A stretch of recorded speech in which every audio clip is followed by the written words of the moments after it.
Part 3. I then said this. Thank you for your honesty. I sincerely appreciate it. Can you please explain the snaps then? No matter how you read them, they make it sound like you have already had S-time. It just doesn't add up. That's the part of this driving me crazy. His response. The S-time is amazing part. That is because after the inside joke took off between the two of us, we did text about more like a what if we were to have liked that fortune cookie suggested. It would have to be amazing, wouldn't it, if I was so good you got a promotion. So from there our joke was the S-time must have been mind-blowingly amazing for her to get that promotion. So in text or snaps we sometimes would randomly at the end say the S-time was amazing, great, or whatever word to insert. Like the signing out of a conversation. Again, Tim, I know you don't really know me from a hole in the wall, but I am truly sorry and feel terrible beyond what you imagine. S-time, that what if part wasn't really serious in the moment, if that is explained at all correctly. Was hypothetical, but we said what if we did have S-time. My next text. 2 more things. Not to hammer you. Again, I appreciate your honesty. First thing is, Amanda told me that you guys have been to the point in telling one another that you would have S-time with one another if not married. Was that it? Or were there explicit details being discussed? And not in a joking manner. Like maybe her telling you what she wanted to do to you, etc., or you to her. You see what I'm saying? I am trying to gauge how deep this really was. Physical or not. The emotional connection was already there. The physical part is just a bonus to that. An emotional affair is almost worse than getting drunk and having a one-night stand. I hope you understand that. Also, the I want you very very badly snap I am assuming was legit? You two were to that point where S-time was the next step. What would have happened if I didn't notice her the other morning? His response. There was a time, maybe 2 max, where nothing was explicit. Vague and open-ended. No details per se. The snap I want you badly, to be completely honest, don't even remember snapping, but obviously it was sent. 100% out of character, and that was the first of its kind. I was drunk, not an excuse, it's a fact. I don't even remember my emotion when I wrote it, cause I don't remember writing it. So to be honest, don't think it would have led to a single thing. That was harmless. And FYI, Amanda never once wrote a snap ever to that effect to me, if it puts your mind more at ease. Me.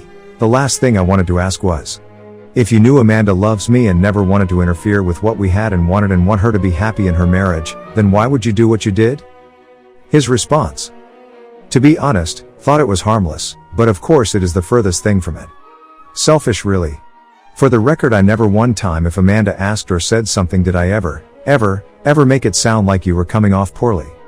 I don't remember a single conversation of any topic, so please don't ask, but I would tell her what a man's perspective was and how that may help the two of you get to see eye to eye on whatever topic it was. Was a friend to her above all else. Doesn't mean anything I did was right, obviously, but I want you to know I wasn't trying to undercut your relationship in way. Again, I was selfish and it was wrong. I then ended with this. Okay. Thank you. Now tell your wife. She deserves to know. I then messaged my wife on Facebook and basically had a long conversation about the in-depths of all this, as if I believed everything he said, because honestly, the way he said everything and from what I did already know of this guy, it sounds legit as much as I don't want to believe it. We basically started our counseling, it felt like, by discussing all of our issues and why she did what she did in the first place, blah blah blah. It didn't end on a good note, and here I am now. Update, January 14th, 2015, 10:58 p.m. Well, guys and gals, you were alright. She cheated on me. I brought up the idea of a lie detector test and even showed her when and where we can go to take it. She played it off for about 20 minutes while we continued to talk, and I kept asking her questions that didn't make sense with the conversation I had with her and with him last night. By talking to her right after the conversation with him, I was asking her the same questions I asked him and getting completely different responses because they didn't have time to talk as I was sitting there. She finally broke down and the words "promise me you won't take this to work" came out of her mouth, and I knew. My phone went off and I used it as an excuse and said, "Hold that thought," clicked through my phone real quick, turning on the voice recorder, and got it all on tape. FML, I flipped shit, clearly, only a cracked bedroom door though, so I'm happy that was all the damage I did. I broke a lamp too, but who gives a duck. I then made her get in the car with me and drove to his house an hour and 15 minutes away, and I told his wife. She tried to beat up my wife and trick me into unlocking the door, but I was videoing the whole thing and told her not to do it, but she tried to anyways. Obviously I stopped it from happening. I sat there with her and the douchebag ducker for a half hour, making sure she knew the full truth and how he was going to tell her, just as my soon-to-be ex-wife was telling me it was only emotional. He admitted to everything as he knew he couldn't lie. I showed her all the proof I showed everyone here and she was just in utter shock, which is understanding. I recorded that whole bit too. I answered any questions she had, and when she just became silent for 10 minutes straight, I left her my number and told her to call me if she needed someone to talk to, and I left. She said, "Thank you for telling her," and I told her I felt it was the right thing to do and would only hope she would have done the same for me, and she said of course she would have. My ex-wife on the way up there and on the way back was answering all my questions, completely honest at this point as to when and where and such, as I was curious as it was happening right under my nose. Although as she was telling me these things, it did all make sense, and there were even time where I should have probably noticed but didn't think twice, because I trusted her. Anyways, I am just so ducked up in the head right now and am about to head over to my mom's to probably bawl my eyes out and talk to her about using the lawyer she is currently using for her divorce to get the separation papers going. I feel bad for my wife in a way because she is going to lose her job, and well, you get what you pay for, I guess. I will keep you all updated on how this all goes, but as of right now, it's not good. Update, January 16th, 2015, 10 p.m. Well guys, here I am. I am in a different place than I was a couple days ago. I think I am in some sort of a withdrawal phase. I have never been without my wife for more than a period of 3 days when she went away on business. I almost actually tried to go to the movies with her tonight. I know. Last night I went over to the house and we had a really deep discussion for about 3 hours just about everything. Not the affair details, but more so the questions that made us realize what was wrong with us and why it led to that, and how to move forward if we want to. We knew it was going to take 3 steps minimum, and those are: 1. To make sure this is even what we want. Did we want to try and make it work together? Are we willing to put forth 100% to trying to reconcile the marriage? After we answered yes to that. 2. Get rid of the guy. I said in order for this to even have a chance, he would have to be out of the picture. Now this was a tricky one and continues to be because they work for the same company, obviously being co-workers.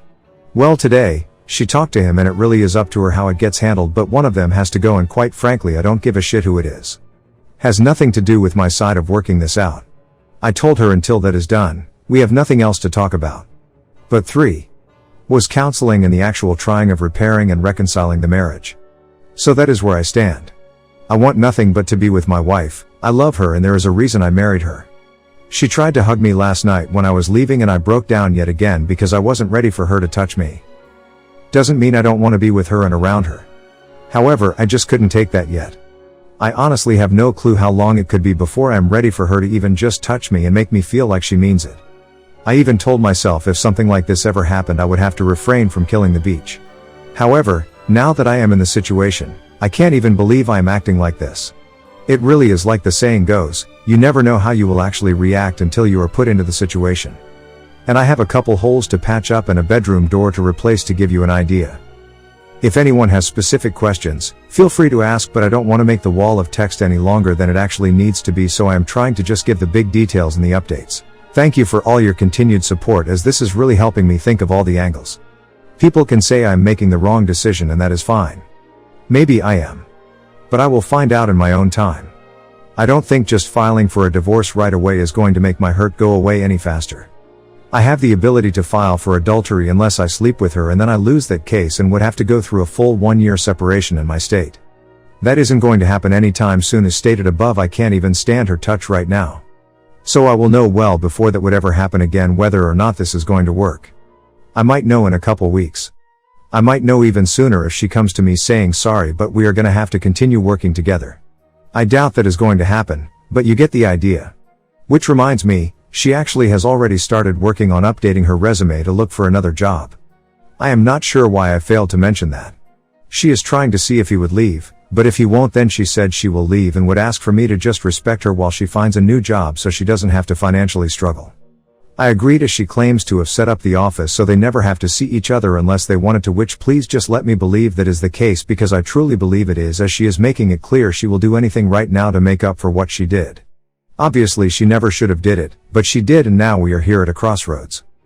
TL, DR, woke up, peed, saw wife not check Snapchat like usual, found out she is cheating on me with proof. However, after the updates, I could salvage my marriage? Thanks you for watching. Everyday new movies. See you soon.